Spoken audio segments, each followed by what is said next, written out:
Hey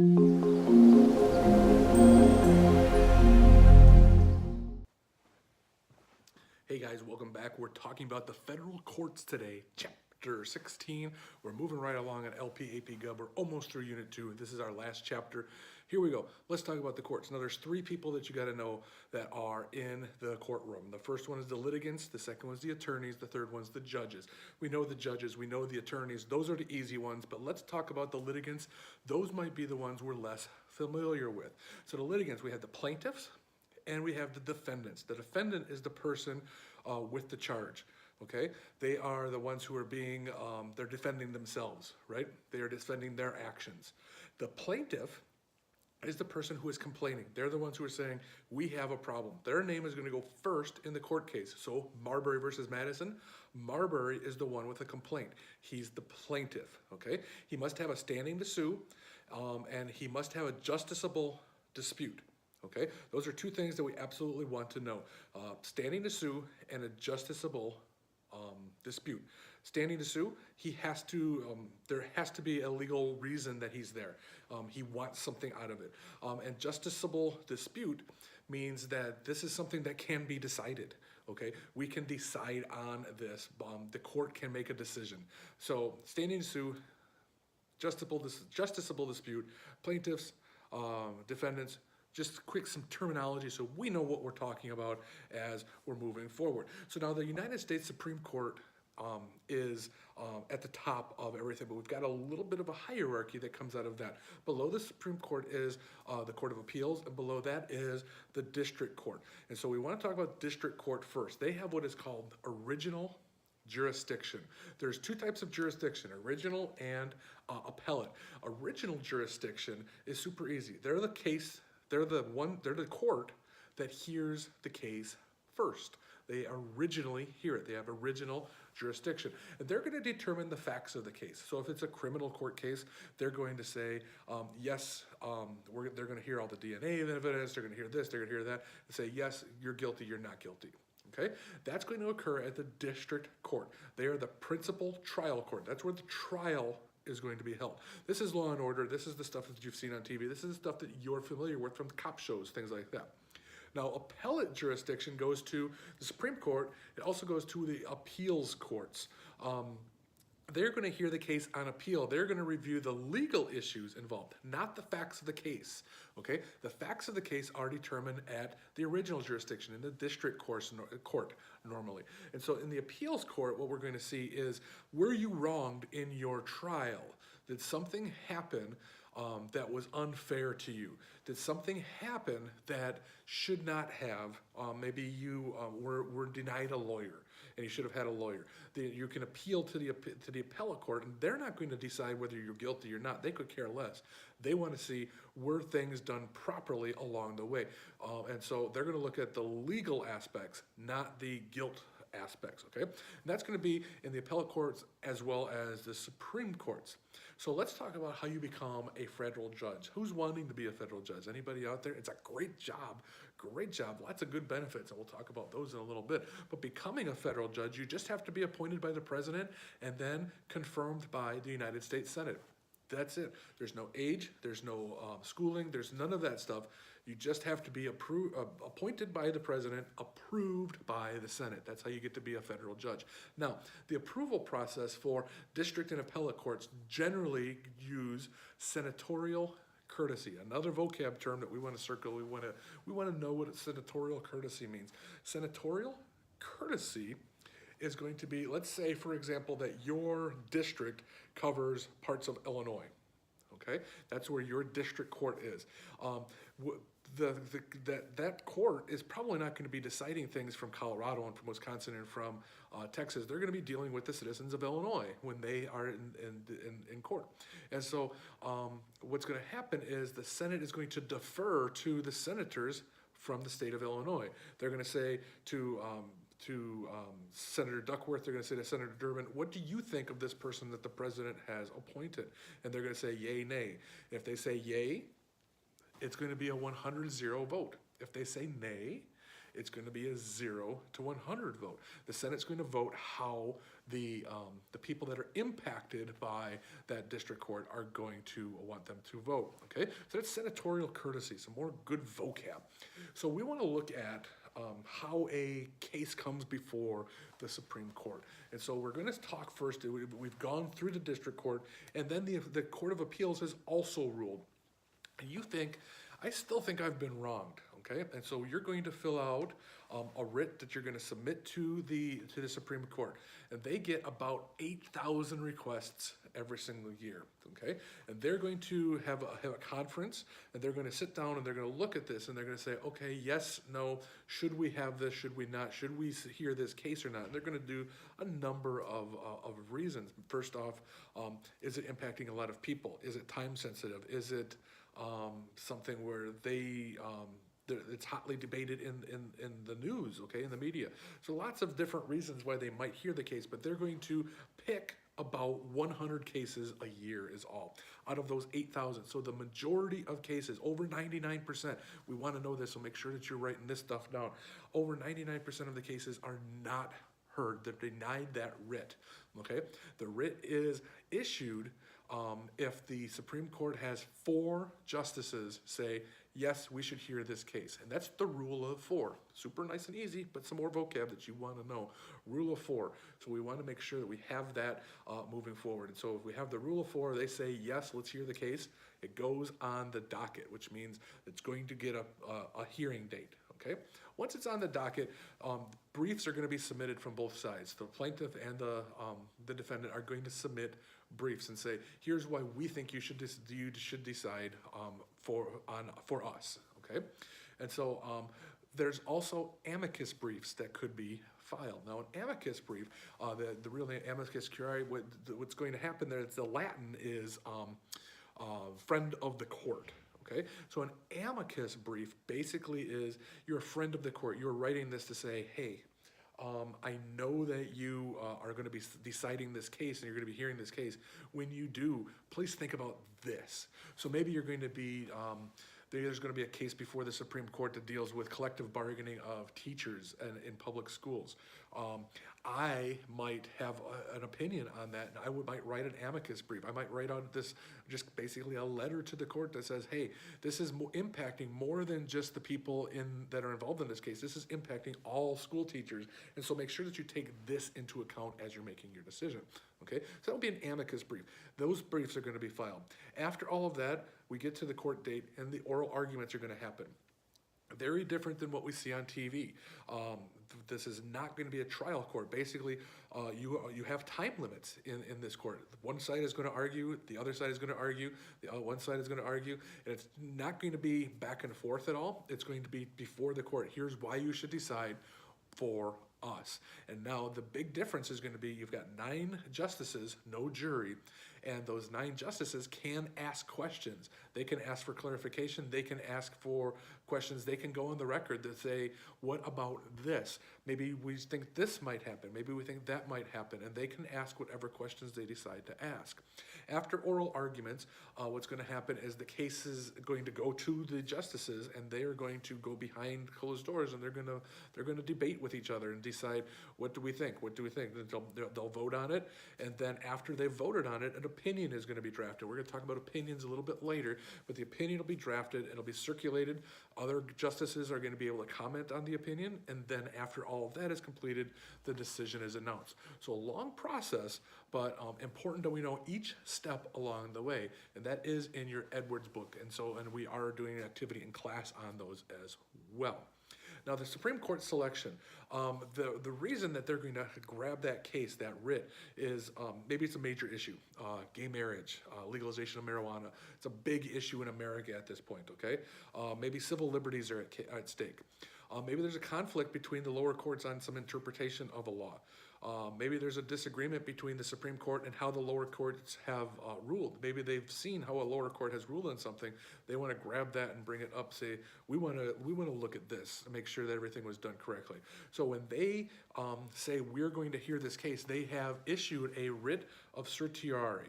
Okay, and so we want to make sure that we know the Latin stuff that we're going into as well.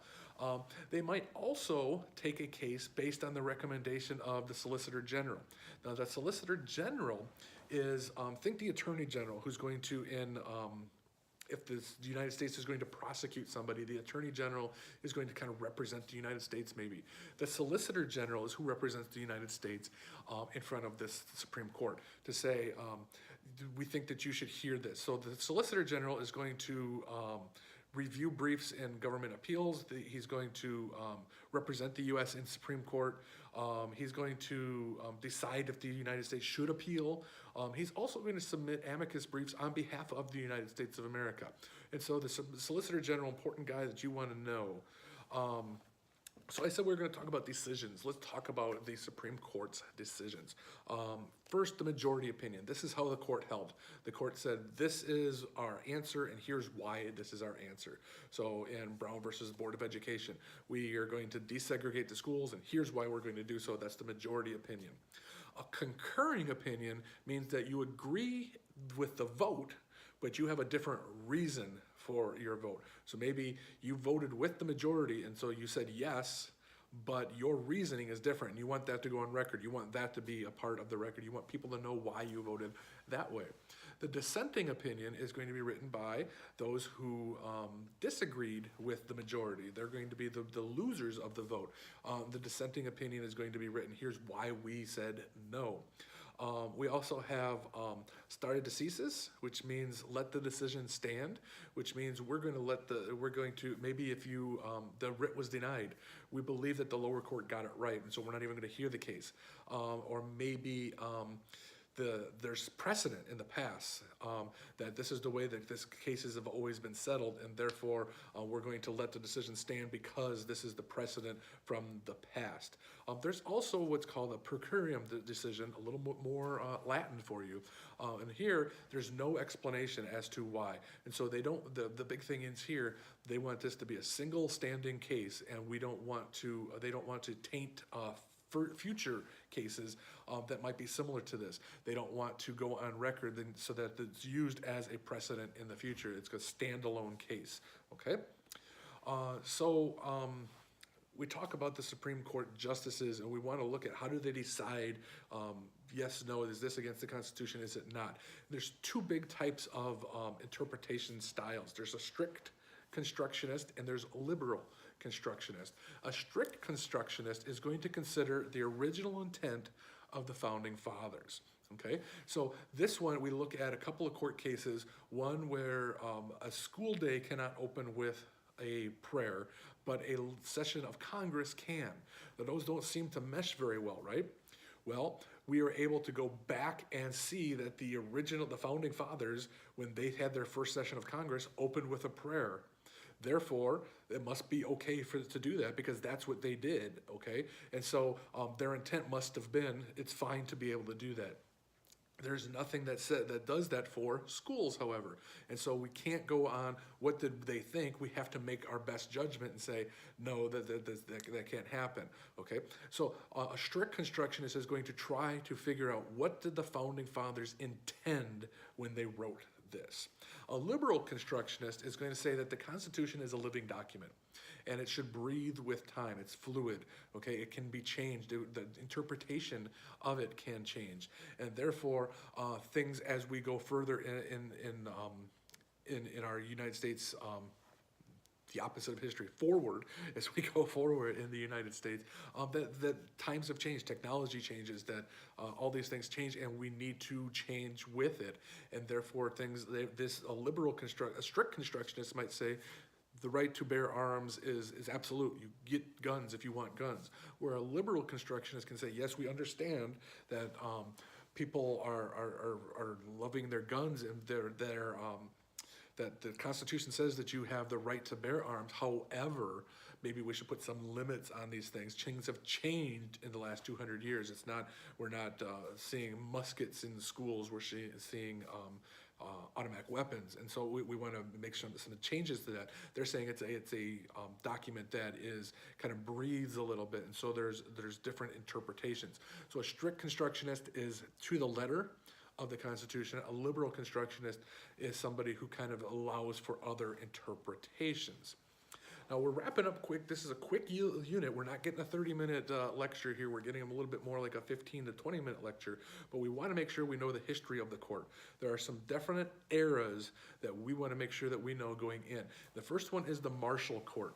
The Marshall Court, our friend Hip Hughes, if we haven't checked out his videos, make sure that you do. Our friend Hip Hughes says that Marshall is like the Arnold Schwarzenegger of the Supreme Court, that he's very muscular, he stresses a lot, he takes on a lot of power.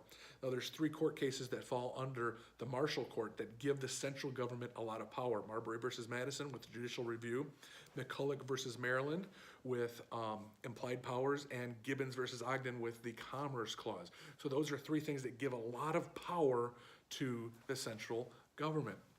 We have our pre-Civil War. Before the Civil War, most of the things that the Supreme Court were dealing with then is slavery issues. During FDR, during his era, he had called it 9 old men who were opposing the New Deal. And so what he tries to do is he tries to just appoint more and more members of the court, which is called court packing the court, right? He tries to put on, there's 9 Supreme Court justices. He said, let's put on 20. And if he puts on 11 people that agree with him, they can override the 9 who are going against him. And those were eventually knocked down, but that's packing the court. And there's actually talk of doing that in 2020. The Democrats are talking about that right now because of kind of the things with the last couple of Supreme Court justices and the way that they've arrived on the court, that the Republicans have changed the rules of filibusters, et cetera, in the Senate, but we can talk about that in class if we want to. But packing the court is FDR. The Warren Court really kind of gives a lot of the wins back to the people, especially when it comes to criminal cases. This is an activist court in the 1950s and 1960s, and they really used judicial activism here. We're going to talk about that in just a second, but they are really pushing the individual rights, that we get rid of segregation in the schools. You have to read somebody their rights. You have to give them a lawyer. You have to allow them a lawyer if they are, if they can't afford one. If it's a case where the police have maybe not gotten a warrant, you have to throw that evidence out. All those things, a lot of those cases come under the Warren Court, a very activist court. And then we have the Burger Court, where the conservatives really kind of start to overturn some of those liberal courts from the 50s and 60s. And so we want to know those histories: Marshall, pre-Civil War, FDR, the Warren Court, and the Burger Court. And so the last couple things that we want to then look at is judicial activism and judicial restraint. Judicial activism and judicial restraint. Judicial restraint says this is how things have been done. This is how court cases like this have been done before. And so we're going to continue to do them this way. They're saying we're going to work on precedent. And precedent has a lot of value.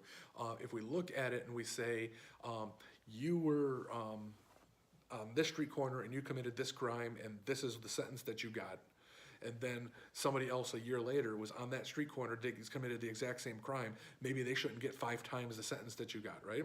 That if everything should remain kind of equal for everybody.